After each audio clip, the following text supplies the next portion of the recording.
ضلع مٹیاری کا چھوٹا سا قصبہ بھٹ شاہ، جو صوفی بزرگ شاہ عبداللطیف بھٹائی کی آخری آرام گاہ ہے۔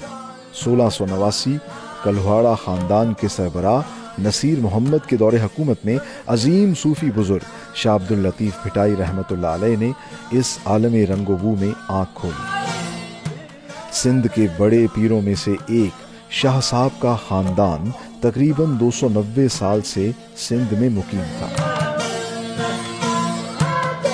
اس وقت ہم بھٹ شاہ میں ہیں اور سندھ کا بہت ہی مقدس جگہ، یہاں شاہ عبداللطیف بھٹائی کا مزار ہے اور وہ یہاں مدفون ہے۔ بہت بڑی ہستی سندھ کلچر میں، سندھ کے جو ریلیجس سیکٹر ہے اس میں ان کا بہت بڑا مقام ہے، اور یہاں جاتے ہیں، دعا کرتے ہیں یہاں، اور آپ کو مزار کی زیارت بھی کراتے ہیں۔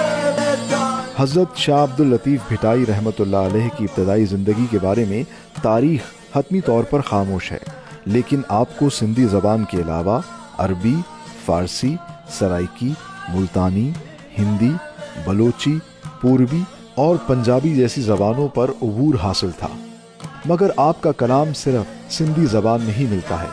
وہ ایک درویش تھے جنہیں قدرت نے شعر کہنے کا سلیقہ عطا کیا، اور قرون وسطیٰ کے بڑے شعراء میں حضرت شاہ عبداللطیف بھٹائی رحمۃ اللہ علیہ کو آخری شاعر تصور کیا جاتا ہے۔ خصوصاً سندھ میں آپ کی شاعری لافانی ہے۔ شاہ عبداللطیف بھٹائی رحمۃ اللہ علیہ کا کلام اگرچہ سندھی زبان میں ہے، لیکن اس کا پیغام پوری عالم انسانیت کے لیے ہے۔ وادی مہران کے باشندے آپ کو عقیدت اور محبت سے کھینو لطیف، بھٹائی گوٹ اور مالک لطیف کے ناموں سے بھی یاد کرتے ہیں۔ 1822 ابیات پر مشتمل آپ کی شاعری احساسات، جذبات اور مشاہدات کا مجموعہ ہے۔